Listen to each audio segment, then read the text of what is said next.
Africa Business Summit in Dallas, Texas, not the Vice President Kashim Shettima anymore. So he was originally scheduled to represent the president, but was unable to make the trip following a technical fault with his aircraft, forcing him to make a detour on the advice of the presidential air fleet.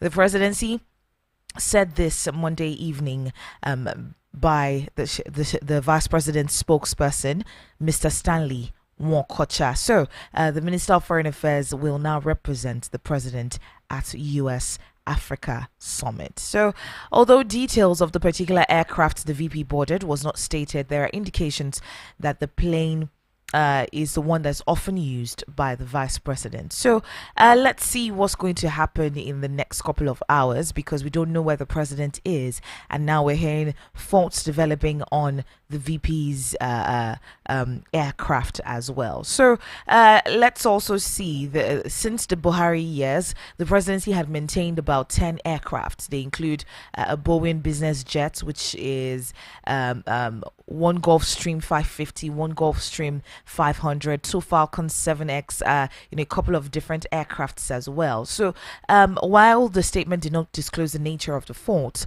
Mr. Stanley Nwakocha said the vice president has since returned to Abuja and will carry on with other national duties.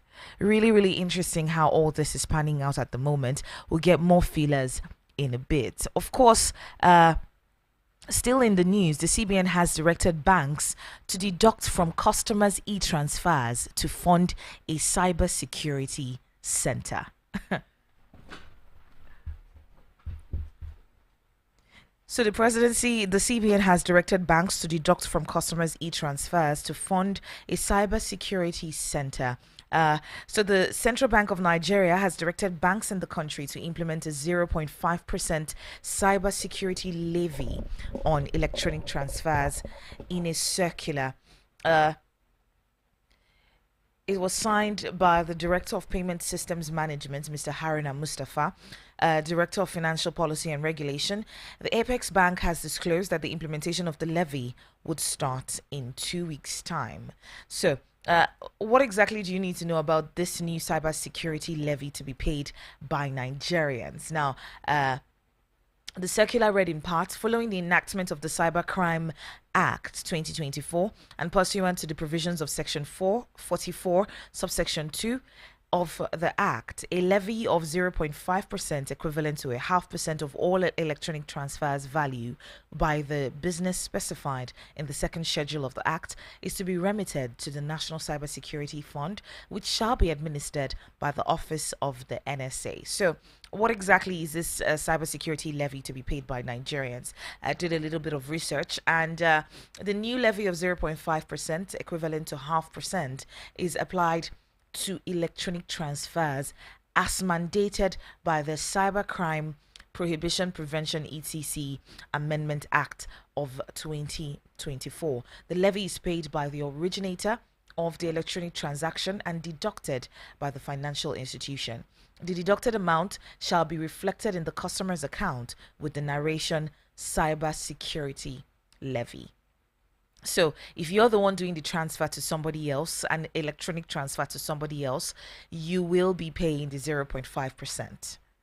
Right? So financial institutions will deduct the levy and remit it to the National Cybersecurity Fund administered by the Office of the NSA, and the deductions shall commence within 2 weeks from the date of the circular yesterday, May 6th. Financial institutions must remit all collected levies in bulk at the CBN monthly by the 5th business day of the following month.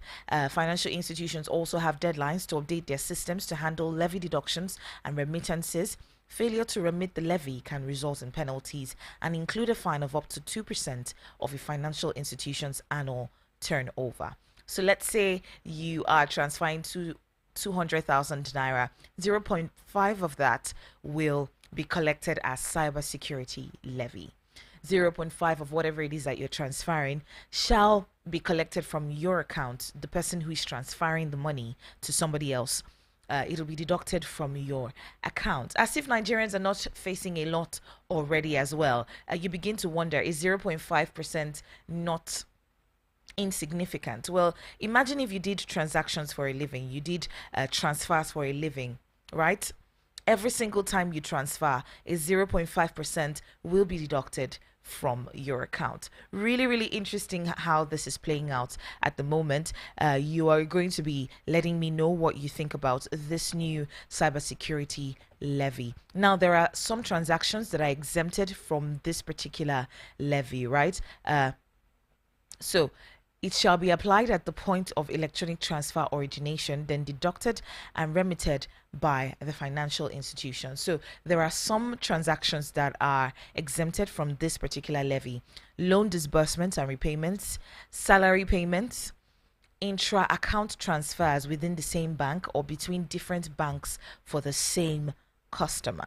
Let me say it: intra-account transfers within the same bank or between different banks for the same customer. Let's say you use 3 different accounts and you're transferring from your account to another bank account of yours. You will be exempted from that cybersecurity levy. Intra-bank transfers between customers of the same bank, you will be exempted from that levy as well. Other financial institutions are instructions to their correspondent banks. Now, there's also interbank placements as well. Banks transfer to CBN and vice versa. There are a couple of others, about 16 of them. You should go ahead and check out which transactions have been exempted from this particular levy. In other news, Nigerians have rejected the electricity tariff cut and they demand a total reversal, right? So Nigerians on Monday rejected the NERC's reduction of the tariff payable by Band A customers from 225 naira to 206.8 kilowatts per hour. The NLC, the TUC, the Nigerian Association of Chambers of Commerce, Industry, Mines and Agriculture, Electricity Consumers, CSOs, in different conversations have demanded a reversal of the hike to the subsidy era tariff. Now, the new tariff announced on Monday came 33 days after the NERC raised the electricity tariff for Band A customers from 68 naira to 225 naira, which is representing about a 240% increase in electricity tariff for Band A category, which constitutes about 15% of the total 12.8 million power consumers across the country. There's a lot playing out at the moment. You want to stick around for that conversation. But at the moment, it's 7:16. We have Who Said What. We'll be checking out some trending audio from different individuals making the rounds on social media. Now, there's a conversation about Nigeria and military bases here and there. That particular conversation is one that a lot of organizations in different cadres have talked about. No room for a foreign military base here in Nigeria. That Nigeria should not give room to a military base here in Nigeria. So we'll be checking out that conversation. All right, this is a statement by Major General Danjuma Ali Kefi, a former general officer commanding 1 division of the Nigerian Army, Kaduna, and this is what he had to say about this military base. Let's take a listen.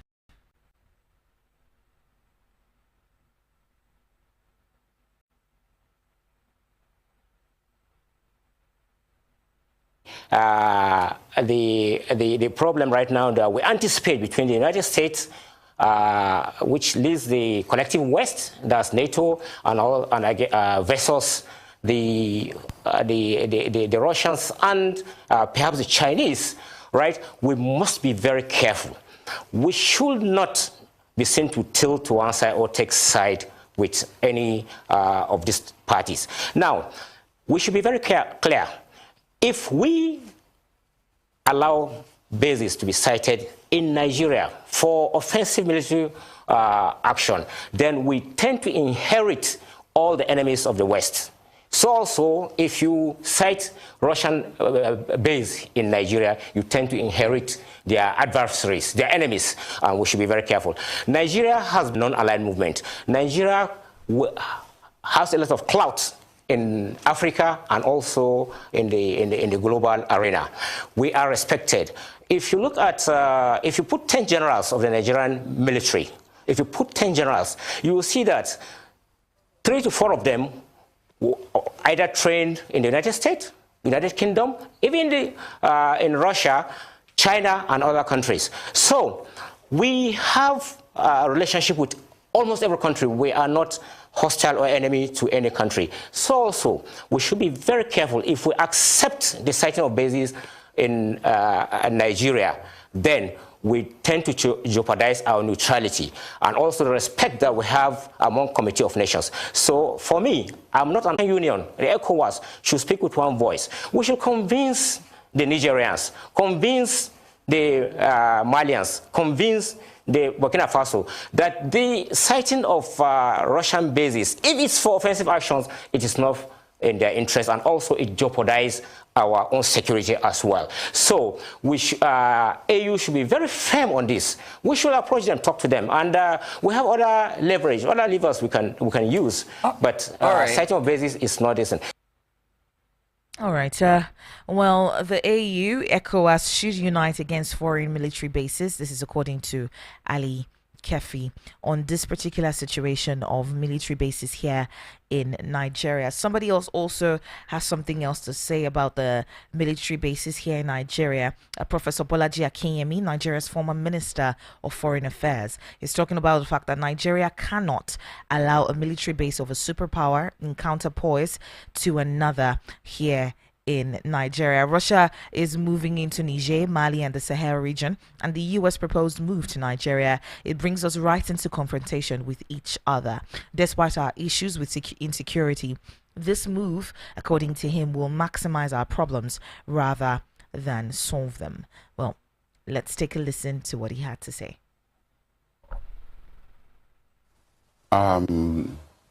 Shocked about this development, and I hope it is not true.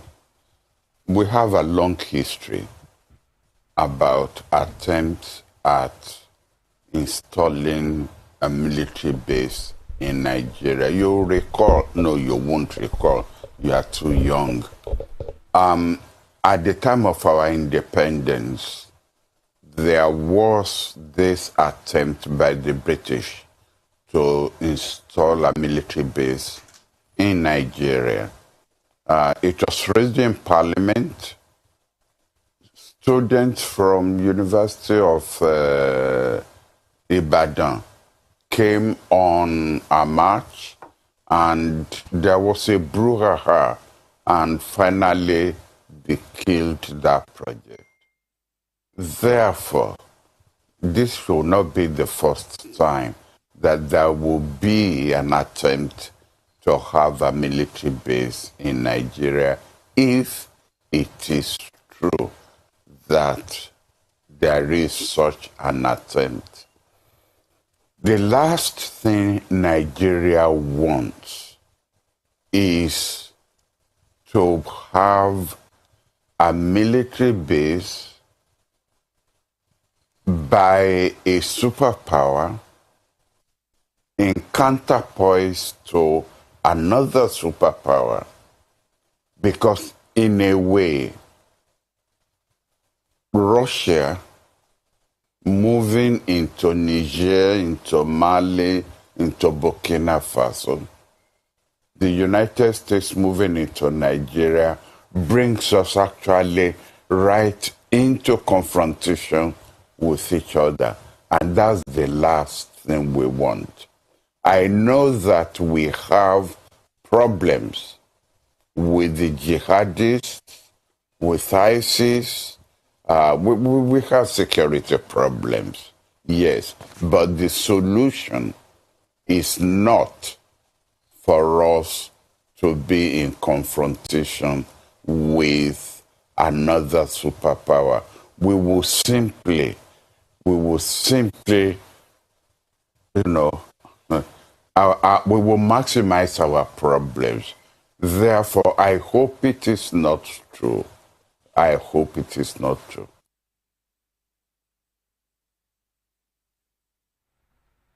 Well, that was the voice of the former Minister of Foreign Affairs, Professor Bolaji Akinyemi, who had a lot to say about this particular situation of military bases here in Nigeria. Even though we know that the federal government has come out to say that there is no room for foreign military base here in Nigeria, according to the Minister of Information and National Orientation, Mr. Muhammad Idris. He said this yesterday. He dismissed as unfounded reports that the government would consider the siting of a military base here in the country.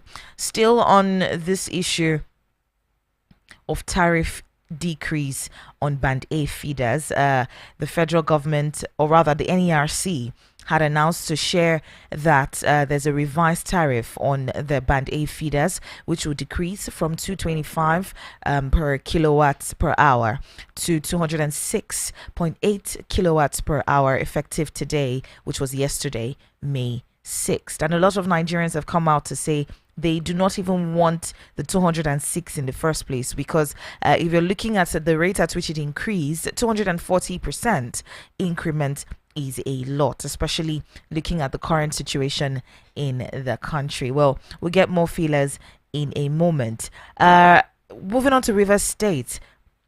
Governor Fubara is almost always in the news at this point, and there was a little bit of bass between him and the state assembly. And he's talking about the fact that the Rivers State House of Assembly, under the leadership of the Speaker, Martin Amewule, is not recognized lawfully. This is what he said, that the agreement facilitated by the President, Bola Ahmed Tinubu, is unconstitutional. We'll get more feelers in a bit, but let's listen to what he had to say about this.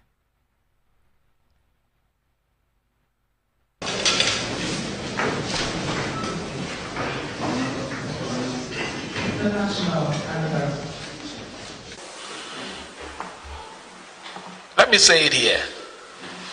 The young people, those group of men who claim that are assembly members, are not assembly members. They are not existing. I want it to be on record. I accepted that peace accord. I accepted that peace accord to give them a floating. That's the truth. There was nothing in that peace accord that's a constitutional issue. It's a political solution to a problem. And I accepted it because these were people that were eating in my house. These were people that have helped pay their children's school fees when I wasn't even a governor. So what is the thing there? Yeah, we might have a division, but I believe that one day we could also come together. And that was the reason I did it. But I think it's according to a time when I need to make a statement on this thing, so that they understand that they're not existing. Their existence is me allowing them to exist. If I de-recognize them, they are nowhere. That's the truth. So, I want you to see the sacrifice I've made in the cause of allowing peace to be in our state. I can say here, with all amount of boldness, I've never called any policeman anywhere to go and harass anybody. I've never gone anywhere to do anything against anybody. But what happens to people that are supporting me? They are being harassed. They are being detained. There is no week that somebody doesn't come here with one letter of invitation for trump-up charges and all those things. And in the face of this, you use the word. And why I'm saying this is because of what my senior said here, restraint. I don't think the other party has shown any restraint. I am the one that have shown restraint in the face of this thing. I am the one that is badly heated, even when I have all the instrument, government instrument, to cause disaster. But why would I do it? This is a relationship that you eat together, you drink together. Why would I forget those things? So even when I act knowing fully well that there's a relationship which is bigger and greater than any other thing. Politics will come, politics will go. But what is most important is your relationship, how you're being perceived after power. It doesn't last forever. It's something that stays for a while. It's a transit or whatever. After which it will go. This is not the first time. Today, our father, they say former. Is that not? How many years? He had his time. Maybe at that time people say, oh, it might be forever. So if you understand that, no matter how you how you look at it, whether one way or the other, it starts and it ends. It teaches you a lesson about life. All right, that was the voice of Mr. Siminalayi Fubara. That's the Rivers State Governor. And we know that between Fubara and the Rivers Assembly, they've been at each other's throats over different bills here and there. And this is, in connection with the Minister of the FCT, Mr. Wike, Mr. Wike. So looking at this situation, there's been bills that have been passed by the State House of Assembly that the governor rather refused to assent to, and they have vetoed his power and decided to assent,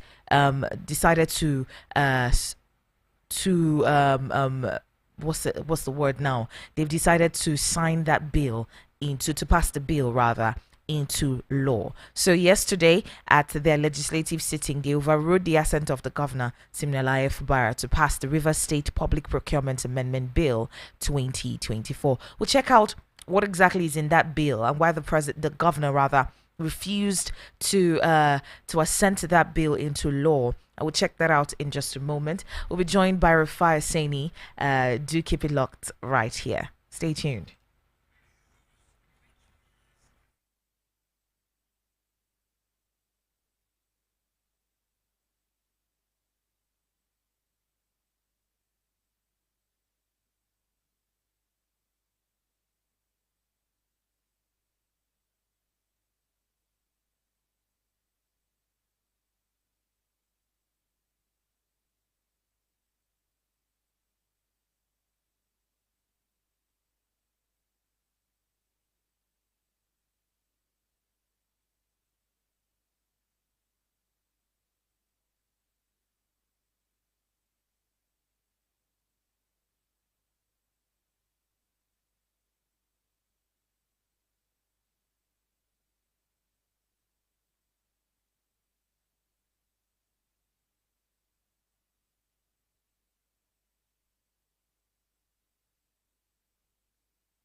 Thank you for staying tuned. This is still the voice of the people, 96.1 FM.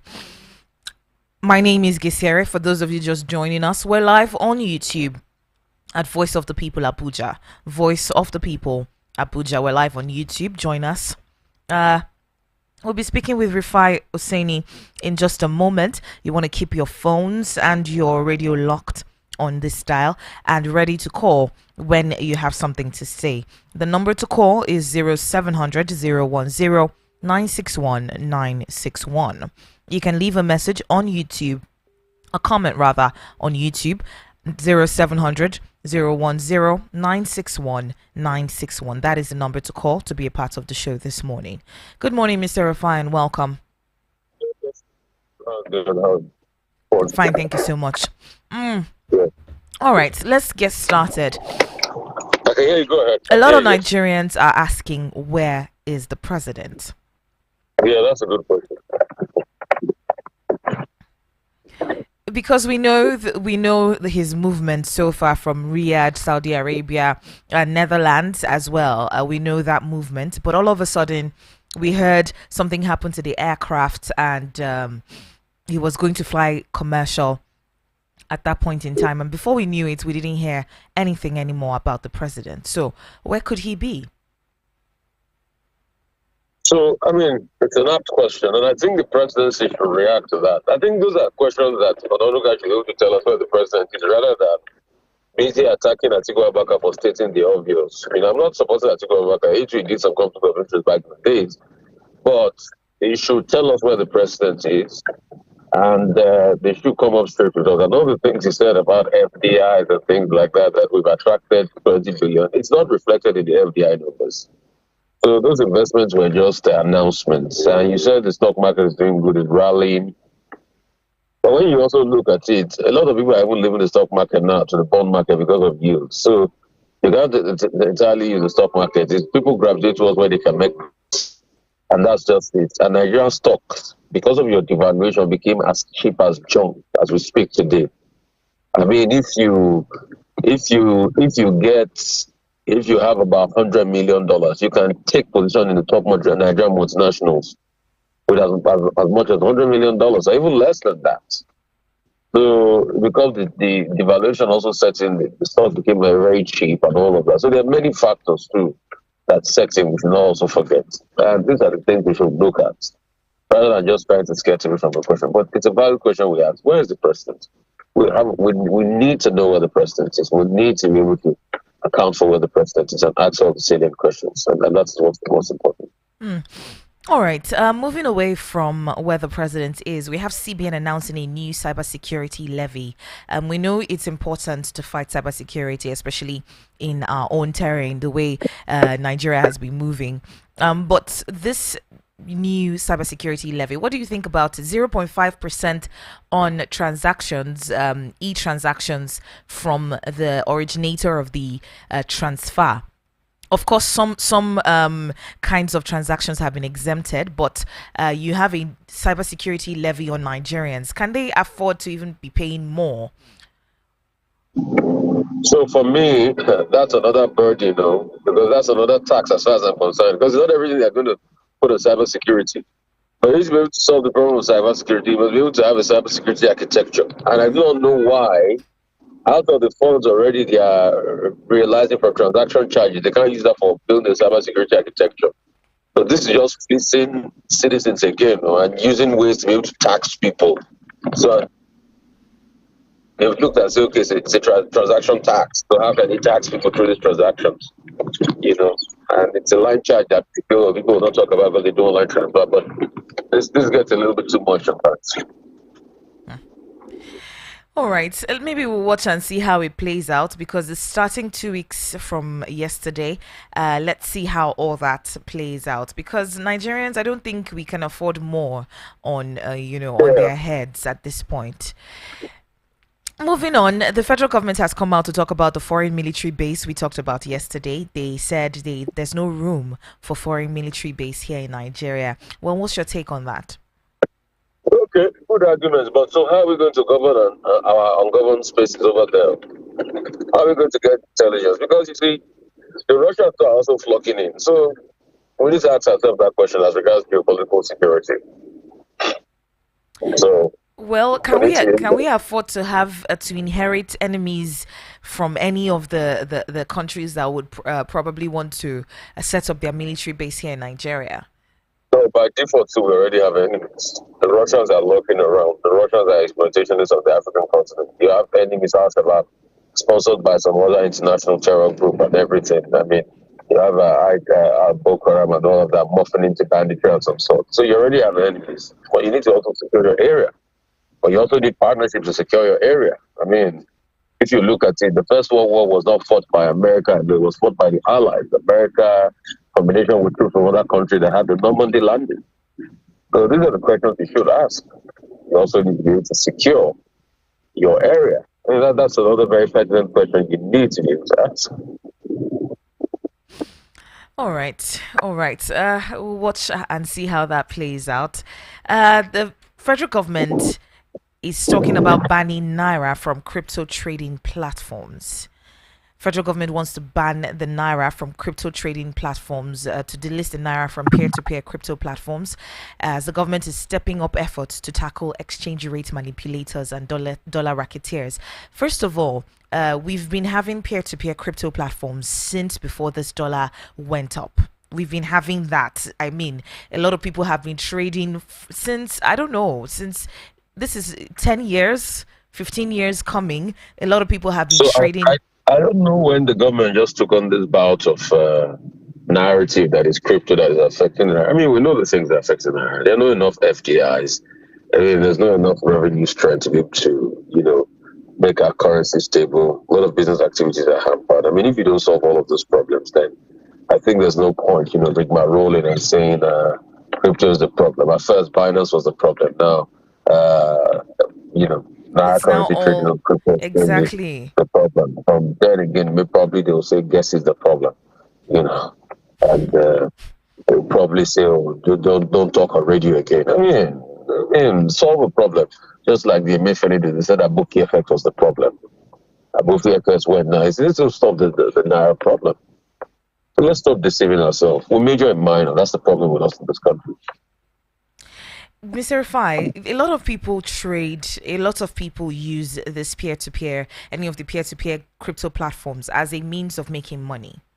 I mean, legitimately now, not anything funny, not anything, untoward. People legitimately make money on crypto platforms. So why would the federal government want to take out monies from Nigerians who are earning honestly?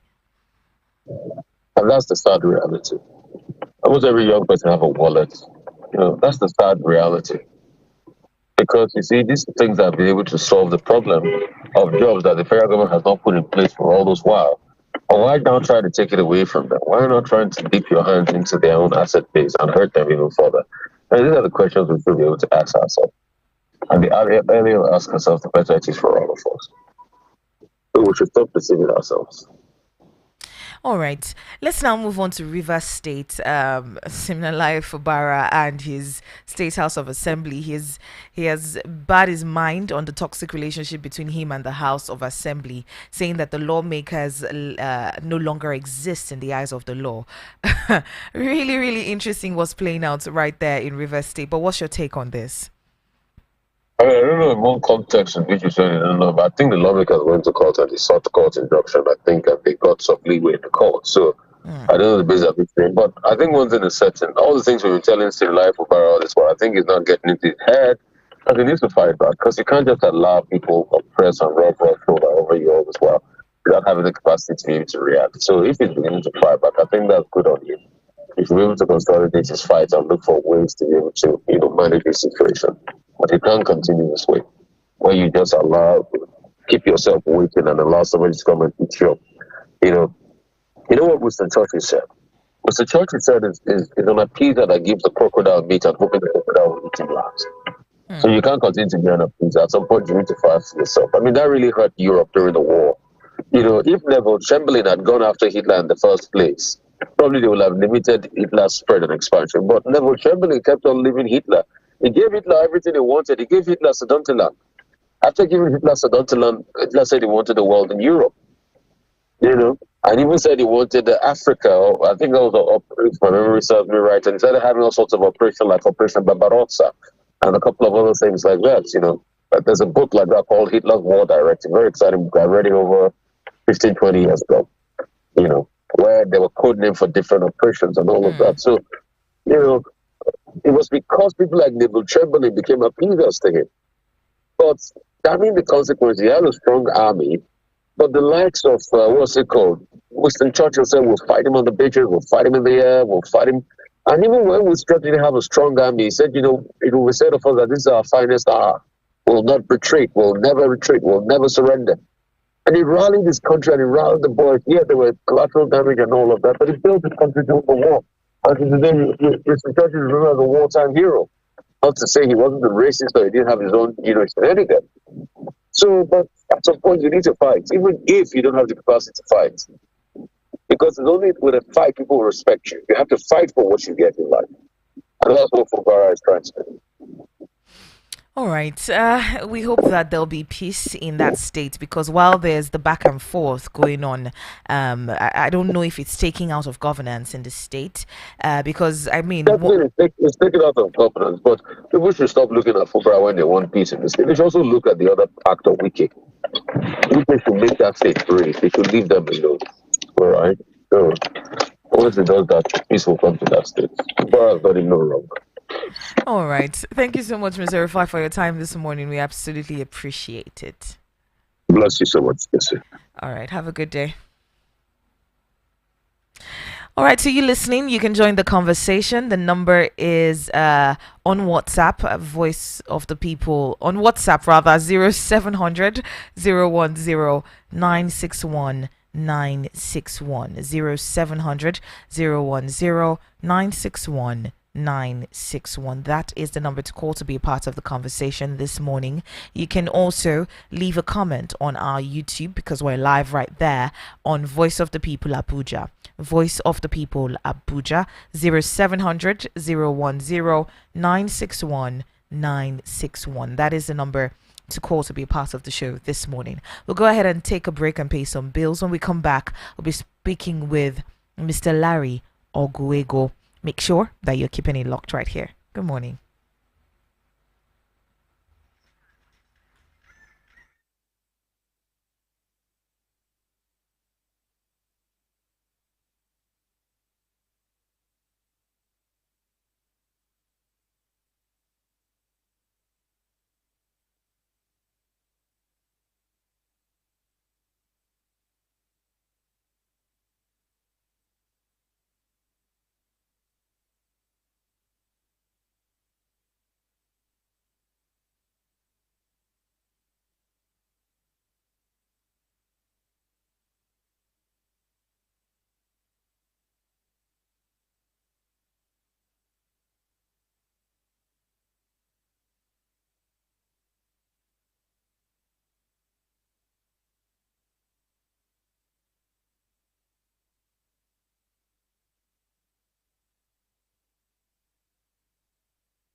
Thank you for staying tuned. It's still Voice of the People, the front page review right here on VOP 96.1 FM. We've been talking a little bit about the federal government, the president, where the president is. A lot of people have been conversing. Could the president be somewhere hiding that we do not know about? We also know that the vice president, who was to represent the federal government and the president at the U.S. Africa summit, took a detour right back to Nigeria because the aircraft, developed a fault mid-air. The CBN also has directed banks in the country to implement a 0.5% cybersecurity levy on electronic transfers. All right, we have Mr. Larry on the phone. Good morning, Mr. Larry, and welcome. Good morning, guys. How are we today? We're doing good. Thank you so much. All right. First of all, the question on every Nigerian's lips at this point is, where's the president? Because it seems to have gone mum. Nobody knows where he is at. Yeah, it's strange that sometimes people in public office, especially the presidents and the governors, do not realize that they have become public property. It's not something that we should get comfortable with, because in some other climes, in places where democracy is taken seriously, we have a right to know at every point in time what the public figures are up to. As a matter of fact, even when they are indisposed, we have a right to know, and we need to know precisely how they are doing, because if you have a governor, the governor is like your dad in the state, and then the president is like your grandpa, your daddy at the national level. So you need to know if you're in a home and that is indisposed. You need to know if that is traveling. You need to know. So we need to know, but unfortunately, we have a culture here where the king decides how he rules the kingdom. So even when we have our constitution, which actually describes fully our rules of engagement, the kings, in quotes, seem to alter this document to suit their personal whims.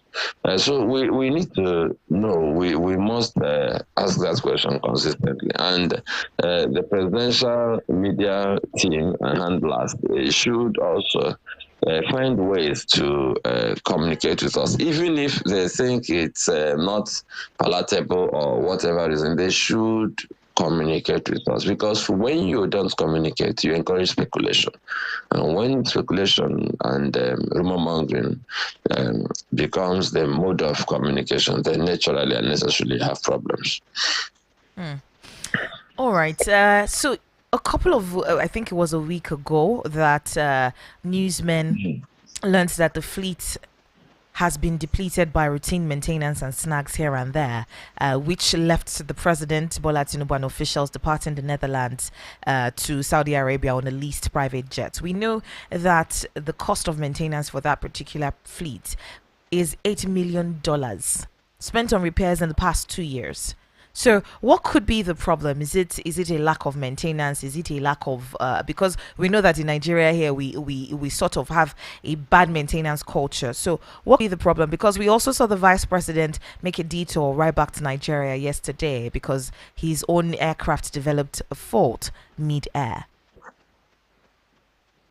It's not just lack of maintenance, it's also corruption, because in Nigeria, when we say we have spent $8 million on a project, unfortunately, so you may find out that just $1 million or $2 million got to that project. I think the major challenge we have in this country is corruption.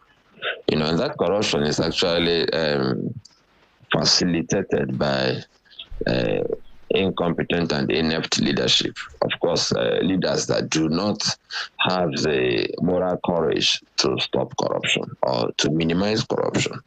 So it's not that people cannot maintain aircraft. We have aircraft maintenance facilities in Nigeria. We have aircraft maintenance facilities outside Nigeria. But because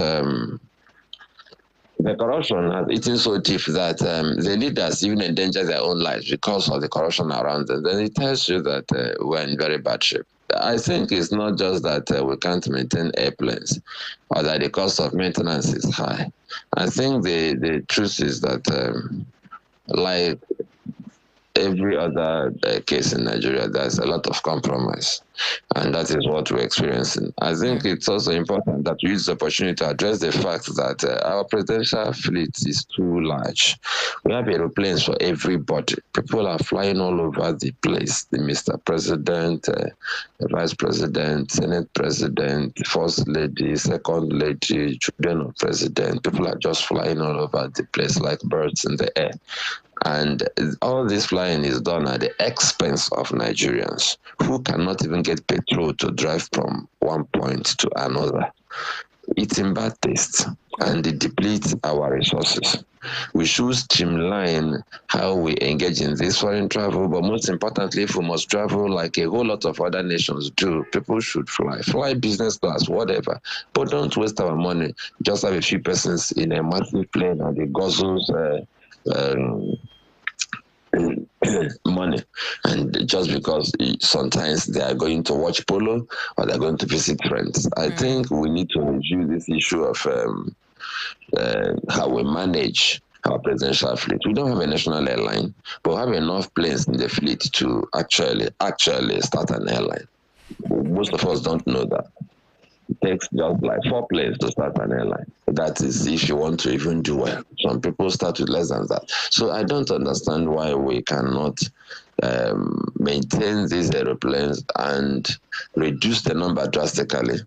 Because at some point we had up to 10 flying machines in our presidential fleet. 10, one of the highest in the world. I think we still have up to that.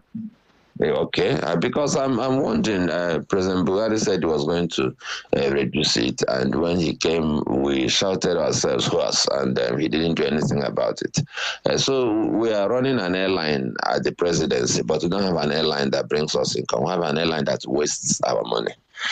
And that is why we are singing this song of, not having money to do what is important, but we have money to do maybe what the people who enjoy the expenditure just want to do with their money. I think it's corruption that makes these embarrassing situations happen. I don't want to talk about the embarrassment that we hear that the plane developed short and then that they did so. But I think it speaks to the fact that we don't do things well. Poor maintenance culture, plenty of corruption, poor planning, all of this has added up to the kind of reports we're getting. So we know that Nigerians, all this is done at the cost of, at the behest of Nigerians, right? Now we're seeing the CBN announcing that Nigerians are going to be paying cybersecurity levy on electronic transfers. Can we afford it? Looking at every single thing that we are facing on all fronts, can Nigerians also afford to pay 0.5, even if it's a small amount, but cumulatively it's a lot, right? So 0.5% cybersecurity levy on electronic transfers. The CBN has directed banks in the country to implement that 2 weeks from now. So the cybersecurity levy is going to be used by who to do what? Why do these guys just wake up? They're just looking for how to collect our money, and then they figure out something and say, "Oh, you pay this." Because when you talk about 0.5 cybersecurity levy, if you check the number of transactions that we do electronically, you're talking of trillions of naira, really, cumulatively speaking. So the point is, what are they doing with it? So how have we been managing our cybersecurity up to now? Why are we always just looking for money? We just, have all kinds of levies, taxations, and then we don't even see the result. If maybe ask us to pay 0.5% on this and we see the need and we also feel the impact, it makes sense. But a situation where you just wake up and then you think you need more money and you ask us to pay more and we don't see improvements anywhere. We just see the same downward spiral going on, and then we are bleeding, we are paying more money. It doesn't add up. First of all, we should be told exactly what this money is going to be used for and why we need to pay it.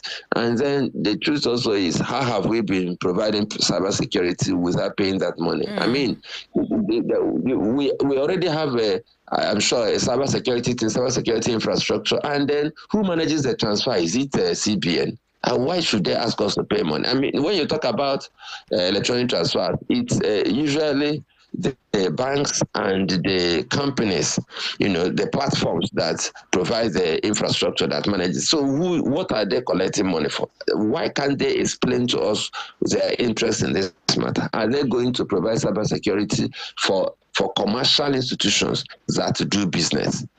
I don't understand how they arrive at these deals, because somebody will just hawk a proposal. That's one thing that I'm worried about in Nigeria. Nigerians who criticize government will get up and come up with an idea, basically to make money at the expense of other Nigerians. And then they'll start hawking the proposal for shopping for people who help them to implement the scam. And then somebody will buy into the idea, and then we'll have another levy to pay. And then tomorrow another person will hawk another proposal to another ministry, and we'll have another problem. I think we need to begin to run our nation on the basis of what is needed, what is necessary, not spurious and questionable business men hawking proposals to ministers, and then one day you hear, oh, you have to pay 0.5%, oh, you have to pay this levy or that levy, and you don't precisely know what they're going to do with it. Okay, so these monies are going to be rerouted through the NSA, but we know that the NSA receives a certain amount of money, especially in terms of security budget and all that. So why can't they take out from that particular? Because we heard about a 3.25 trillion naira security budget that was put in the national budget for the 2023-2024 fiscal year. So we know that 3.25 trillion naira security budget was put in the budget. So why can't they remove some monies from that and target cybersecurity as opposed to making Nigerians pay for cybersecurity? Why are Nigerians the ones having to pay that amount? Asking me if I'm the national security advisor, I will reroute the question to him. Oga, why can't you take money from the money you already have and do this? In any case, how is that job of cybersecurity being done now? And how has it been done all these years? How come it's just now that we woke up to the fact that we're going to pay 0.5% again? It's appalling because we have a security budget already. We have been providing cyber security. So the question is, why is the extra 0.5%? What is it for? What is the justification? Or do we just wake up and just impose levies on Nigerians? When we do these things, we don't realize that people are watching. But because the people appear to be lame, because they appear to be emasculated, the politicians do what they like to the people. But they forget so soon that sometimes when these things get to a head, you have SAP riots. When these things get to a head, you have NSAS. They are not thinking about it. They forget too quickly. The truth is that there is no need, no basis for this 0.5%, in my opinion. There is no justification. We have been doing this about security. We appropriate money to the security institutions, and then the businesses are already spending money to protect their cyberspace. So I don't really understand, except that this administration has a penchant for raising money. And I'm not against raising money, but I think that we have to raise money legitimately, and then we also have to save money. One of the ways to raise money is to reduce wasteful expenditure and prioritize projects. So I think the problem we have here is this penchant to raise money. Just once these professional proposal writers raise an idea, we accept. I don't think there's need for this money, just putting it bluntly. I think it's just to get more money from the people. And they forget that people are already bleeding and people have already been squeezed and are still being squeezed. I mean, they can't buy petrol. and they don't have power. So they can't even move around to run their businesses. They don't have power to run these businesses. Some people are not being paid salaries going to. The salaries are not even enough. And then you're looking for how to collect the little ones they have from them. And then the people who make these policies don't pay for fuel. They don't pay for electricity. Government pays for everything for them. So they don't understand the pain they're inflicting on the people. It's not the meaning of democracy. It is because of this attitude that if you look around the West African sub-region and a little further, you see that people celebrate when democratic governments are toppled, which is an aberration we don't want in Nigeria.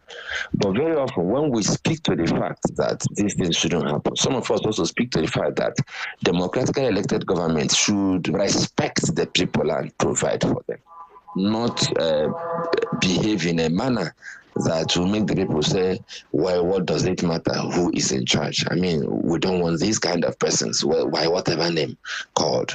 So I think we need to respect the voice of the people. Unfortunately, we have it, so they don't really care about us. They just do what they want to do until there's this kind of protest uprising, then they do some patchwork and then go back to the same routine. There is no need for this money. All right. Let's not overflow the issue. There is absolutely no need. It's just to raise more money, and I'm still waiting for us to see the impact of all this money that they are raising here. All right, so moving on to another story. We heard speculations that France and the United States, who had left the Niger Republic under the same circumstances, are interested in relocating their military bases to Nigeria, Ghana, Benin Republic, and all of that. So, CSOs last week threatened action should the federal government allow foreign military base in the country. Now, the federal government has now come out to say that that we are not considering requests from any country to establish a military base here in Nigeria. What's your take on this? Well, what we are told that is it's all speculation, but the truth is that the government has spoken. The people are also saying that the CSOs are saying, we heard about this and all of that. The most important thing for me is we have bilateral agreement with some nations that we are partnering with on security. They don't have to have a base necessarily to do what they have to do. While we have this issue, but while we are complaining, and the federal government is saying, we don't want anybody to establish a military base here, we need to also think through our positions. Before we even complain, we need to find out if, for instance, the United States wants to establish a military base. We should actually ask ourselves a simple question.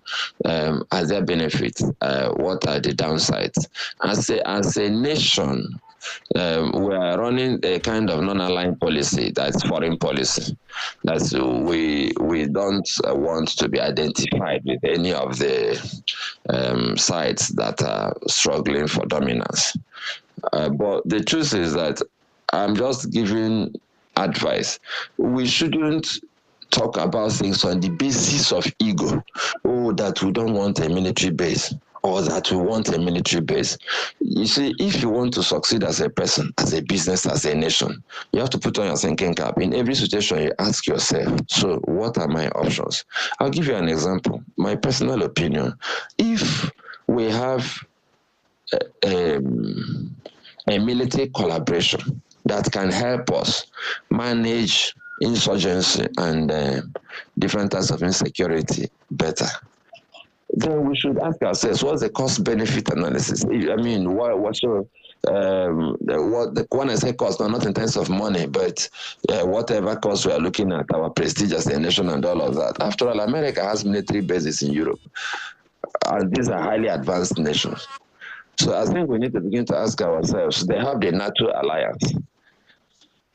So So we have to ask ourselves, what is the hue and cry about military base? But also, assuming we don't want military base, why don't we want it? So I don't like the fact that very often we say that we're the giant of Africa, but this is a wobbling giant that cannot solve basic problems for itself.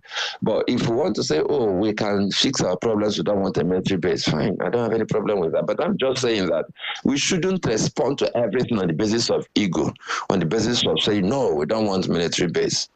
No, countries have military bases all over the nation, all over the world. South Korea has one of the largest military bases that America has in the world. And South Korea is a far more advanced nation, technological and economical, and in any way you look at it, than Nigeria. So I don't think we should have this emotional response to everything. We need to ask questions. South Korea, of course, maintains a military base because of the threat from North Korea. They have a reason. So we need to ask ourselves a simple question: do we need a military base? France had a military base up there in Niger, and that's of course they were helping. I don't know how they was panned out, and then the politics caught up with them. But they were basically helping in diverse ways in managing military issues. Now they're not there anymore. But the important thing I'm saying is we shouldn't take decisions on the basis of emotions. Some countries that are powerful nations globally have military bases of other countries located on their soil. Some countries don't. So we have to ask ourselves, what is in line with our foreign policy, but most importantly, what will help us as a nation grow? If we don't have military base, let's improve what we have, our military and everything, fine. But if we need a military base, okay, this is the scope we need, this is why we need it. If you're going to meet our needs, fine. I think we need to be more logical about taking decisions, not emotional. All right. So some people have been talking about inheriting their enemies and then us having to fight wars that we are not planning for. Right. What's your take on that? Well, this issue of inheriting enemies, I don't subscribe to it. But talking about wars, you are not right. You don't fight a war for emotional reasons. The cost of war is very, very high. Any kind of war at all, whether it's emotional, bullet, and sword, the wars are expensive. One of the fastest ways to avoid trouble is to avoid warfare. As a matter of fact, I must say that one of the things that helped Japan to grow very fast was that they stayed away from anything war and military for a very long time after the Second World War. They focused on just building their nation. And when you find any kind of war, even verbal wars will take a lot away from you, because anytime you engage in any kind of war, it distracts you from building peace and building your resources and yourself. So I would rather we just be prepared for war, but don't behave in a manner that suggests that you are a warmonger or that you are ready for war, that you can fight. No. Being prepared for war means be strong. Nigeria needs to be a strong nation. But we shouldn't, at this time, if the truth be told, we are on our knees, economically speaking, but we are pretending that we are okay. We are not okay. And, we were threatening to deal with Nigeria. We were blowing hot air. But finally, we realized that, bros, we can't afford a war this time, for so many reasons, not just the economic reasons, but for so many other reasons. So the truth is that people shouldn't fight wars or even pretend they can fight wars because of ego reasons and all that. What we need to do now is to figure out how to build our nation, build our economy, and then perchance you become a very strong nation. You find out that you can afford to defend yourself. And if you are a useful nation to the world will want to defend you against aggression. I'll give you a simple example. There's a tiny country called Taiwan. Of course, China doesn't think Taiwan is a country, but Taiwan thinks it's a country. And because Taiwan is very important, America will always protect Taiwan from threats of Chinese aggression, because they are productive. They produce 6% of the most sensitive chips in the entire world. If anything happens to Taiwan, the world will hear the impact, will feel the impact, including Nigeria. The technologists will know it will be disrupted because they are the kings of microchips. They have so many other strategic importance that even China is careful, because if you go there and destroy the life of the average Taiwanese, even China will suffer, because in the midst of this enmity, they are still producing chips for China. Can you imagine? So one of the things I'm asking people is that one of the things that can give us strength as a nation and even as individuals is to become so important that even your enemies respect your skill, respect your importance. That is also a kind of warfare. Positioning yourself to become indispensable in the scheme of affairs. All right, all right. I think at this point in time, we'll watch and see how the federal government handles it and every other policy that they are working on, and hopefully to be in the best interest of Nigerians and the general public at large. Thank you so much, Mr. Larry, for your time. Yeah, thank you. And that's putting it very well, in the best interest of Nigeria and Nigerians. That is what they should be thinking about at every point in time. Thanks for this opportunity, and I hope that we are listening to the voice of the people. Do have a wonderful day. You too. Thank you so much. All right, thank you for listening to VOP 96.1 FM. My name is Gesire Agua. Of course, coming up next is Trading Post. Do keep it locked right here, because it's going to be a very, very interesting conversation this morning. We also have coming up at 8:30 Sports Bit. Then after that is the news around Abuja at 9 o'clock. So make sure that you're keeping it locked right here. Gesire Agua is my name. Good morning.